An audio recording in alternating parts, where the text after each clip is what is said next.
أعزائي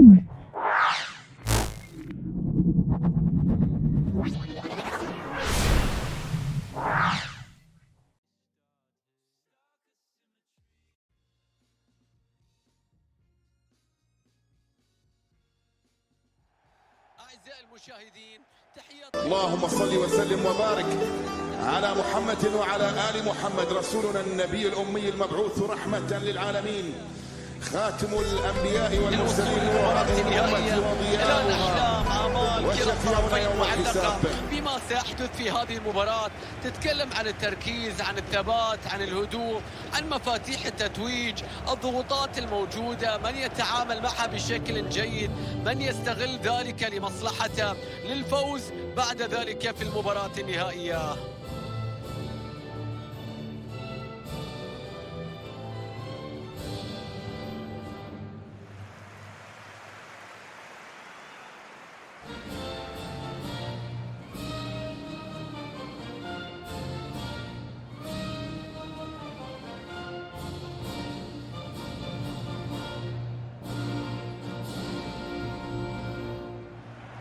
لا نستعرض مع حضراتكم تشكيلة منتخب فرنسا في مباراة اليوم. مثل ما هو واضح في الرسم التكتيكي، فريق راح يعتمد على 5 مدافعين، وراح يعتمد على 4 لاعبين في خط الوسط، وعلى مهاجم واحد صريح.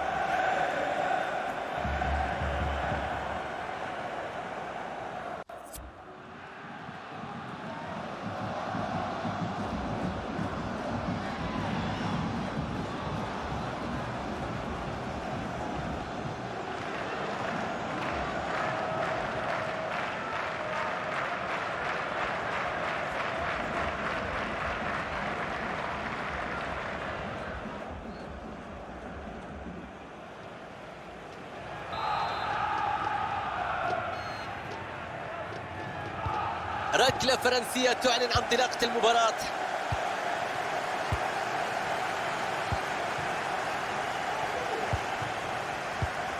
بيقرأ بشكل ممتاز، الله على قطع الكرة. المنتخب الأرجنتيني يهاجم في هذه اللحظات، لكن ضاعت الهجمة هنا وانتهت الخطورة.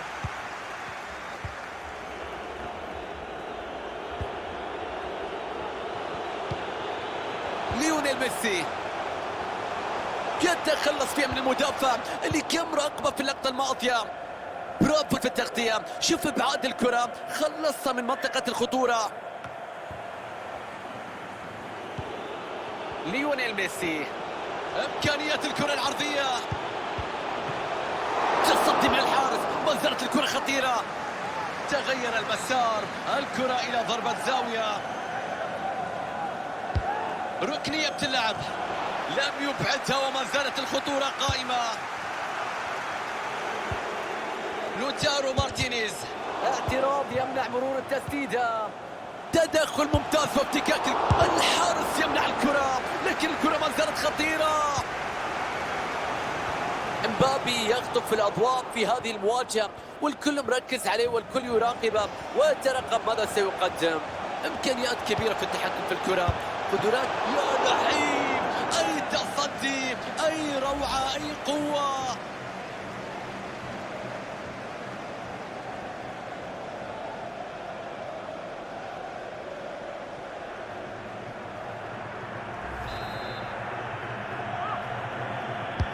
بينفذ الركنية، في المرمى، هدف أول في هذا اللقاء. أصبحت الأمور أكثر إثارة، اشتعلت الآن، احترقت في هذه اللحظات. إذن أول أهداف هذه المباراة مشاهدينا متابعينا، النتيجة 1-0 الآن.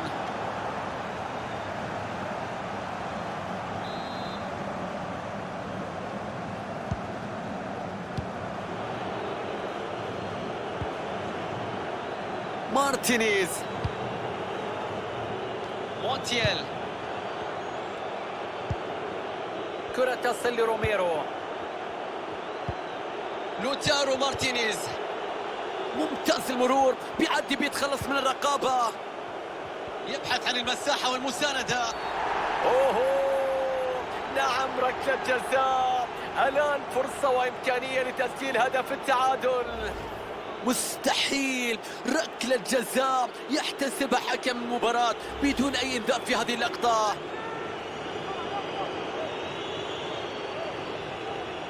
ركلة الآن لتعديل النتيجة. ضاعت ركلة الجزاء، مرت بجانب المرمى. أي كرة ضاعت وأي فرصة ذهبية.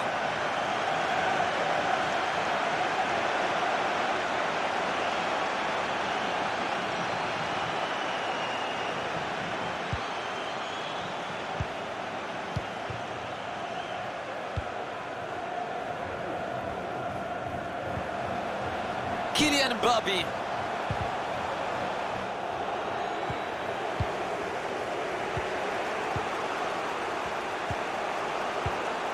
مارتينيز، حكم يشير باستمرارية اللعب، يتقدم بالكرة. هدف تعزيز التقدم يأتي، يقتربون أكثر فأكثر في هذا النهائي. يا لها من أجواء، يا لها من إثارة، نهائي من نار حتى الآن. هدف يوسع الفارق مشاهدينا، النتيجة الآن هدفين مقابل لا شيء.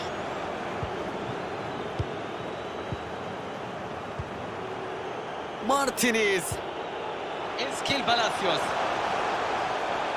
تدخل ضعيف من المدافع.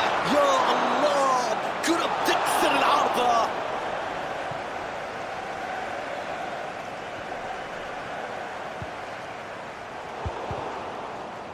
تمريرة ضعيفة تذهب للفريق الآخر. لعب جيد على الأطراف من الأرجنتين. المساحة أمامه لإرسال كرة عرضية. الدفاع يقطع الطريق، يتصدى للتصويبة.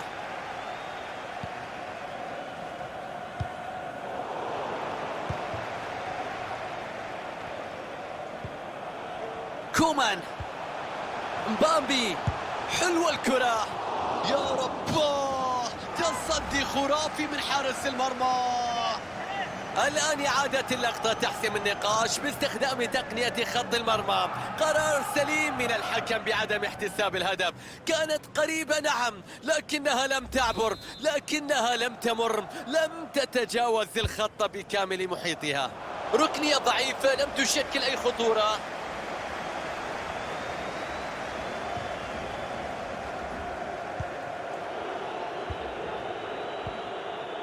مارتينيز، فرصة لدي ماريا للتقدم والانطلاق على الطرف. عرضية على القائم الثاني، ابعاد سيء للقطة، ما زالت خطيرة. تسلل واضح، تحرك قبل لعب الكرة، وبالتالي انتهت الخطورة. بتروح الكرة من مبابي.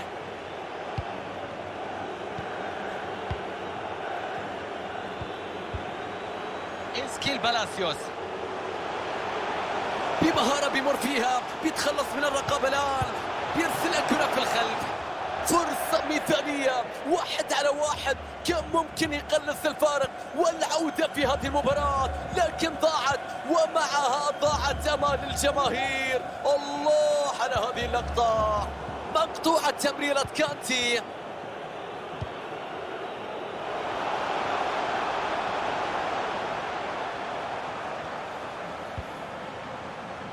ماركوس أكونيا، قد نشاهد فرصة في هذه اللحظات. فرصة لإرسال كرة عرضية منتظرة. إسكيل بالاسيوس، خطيرة عند دي ماريا. هدف آخر كل ما يحتاجون إليه الآن ليظهر الفريق شخصيته وقدرته على العودة.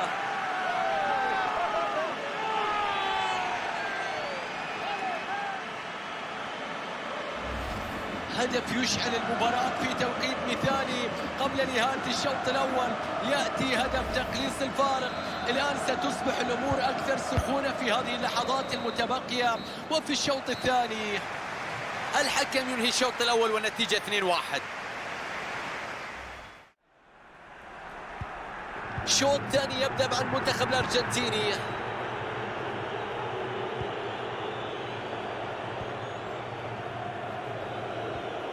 ماركوس أكونيا، تدخل وكرة تبعد. كرة بينية جميلة من كريزمان، ترتد من العارضة إلى المرمى، هدف يسجل. يا الله،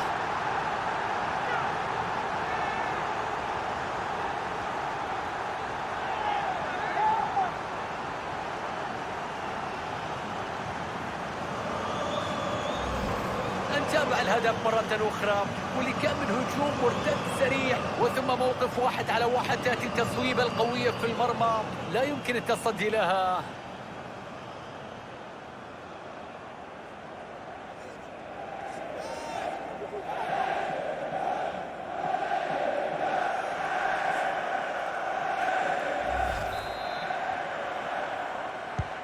النتيجة الآن 3 أهداف لهدف، هدفين يفصلان بين الفريقين.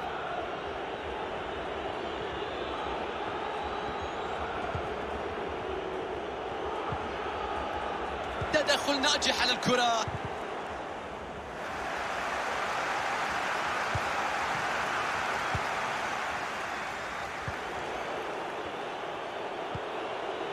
مارتينيز،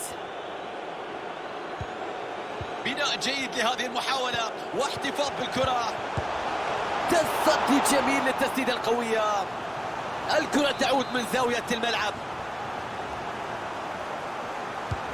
ميسي على تنفيذ الضربة الركنية، يفشل في إبعاد الكرة بعيدا عن مناطق الخطر. قد تكون هذه الفرصة والكرة في الشباك.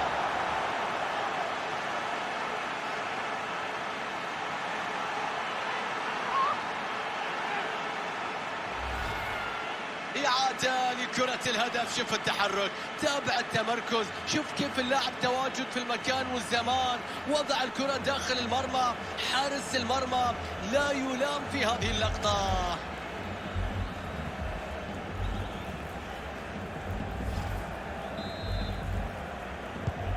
نتيجة اللقاء 3 أهداف مقابل هدفين، هدف وحيد يفصل بين الفريقين حتى الآن. خلصها والكرة مقطوعة. الحكم يعطي الأفضلية لمصلحة الأرجنتين. كرة بينية خلف المدافعين. يا سلام على التصدي، ممتازة من هوكو لوريس. الحارس يتألق حقيقة في التصدي الأخير، لقطة من الصعب كيف شالها، كيف أبعدها. فرصة من جديد لكرة التعادل. راع لوريس في التصدي.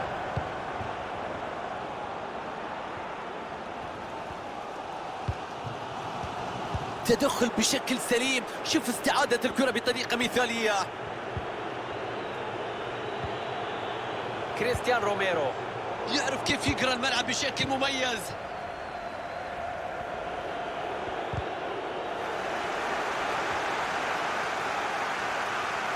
تقدم ممتاز باتجاه المرمى، كرة بعيدة والحارس يكتفي بالتصوير، والمشاهدة لم تشكل أي خطورة والفرصة بتضيع. مدرب يحاول التصرف في ظل تأخر فريقه في النتيجة ويبحث عن دماء جديدة.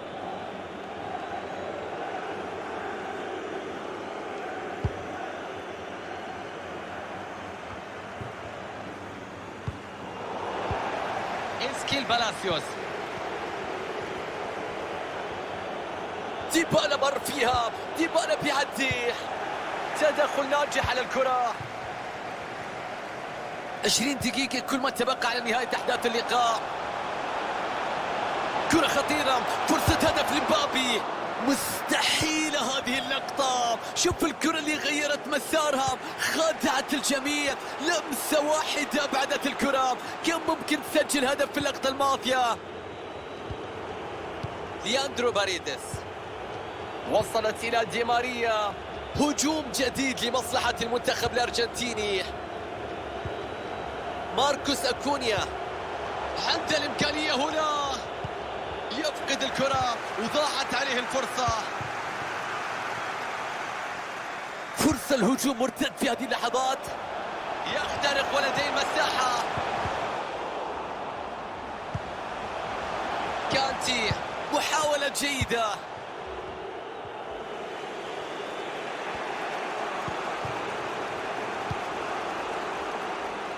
هجوم أرجنتيني قد يكون الأخير، محاولة لإدراك التعادل القاتل قبل الصافرة.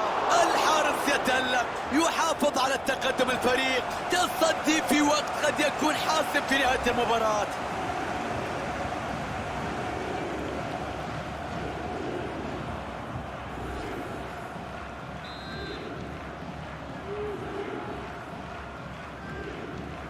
ركنية بتلعب قصيرة،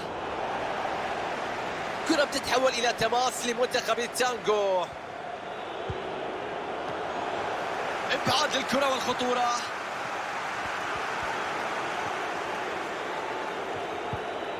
نلعب الآن في الدقائق السبع الأخيرة.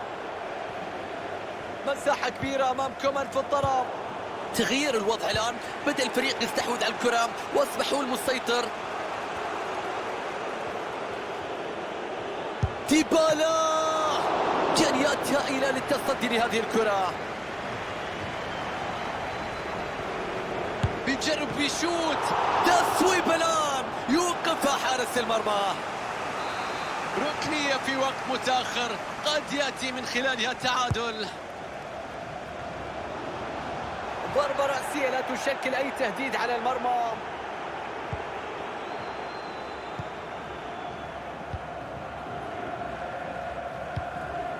كيليان مبابي، إضافة دقيقتين إلى الوقت الأصلي بقرار من حكم المباراة. تدخل غير سليم يستحق بطاقة في رأيي.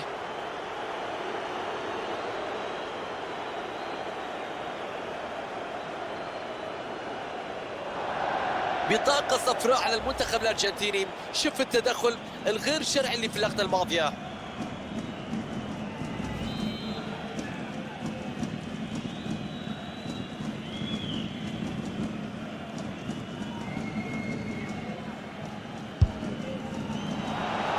يتصدى لهذه الكرة بكل نجاح بكل ثقة. بعد كرة ثابتة كانت ممتازة. أجواء خيالية في ملعب المباراة بعد صافرة النهاية. مشوار طويل قطعه اللاعبون قبل الوصول إلى المباراة النهائية، واليوم يحققون اللقب. فرحة لن تنسى، مباراة ستبقى في الذاكرة، المباراة ستبقى عالقة في ذاكرة الجماهير. لاعبون في طريقهم إلى منصة التتويج لاستلام الجائزة الكبرى، لقب المسابقة وكأس البطولة. الجميع والأنظار كلها على قائد الفريق الذي سيرفع كأس البطولة. الجماهير سعيدة بفريقها، تشكر اللاعبين، تشجع اللاعبين، تحتفل في أجواء لا تنسى. مبروك من الأعماق.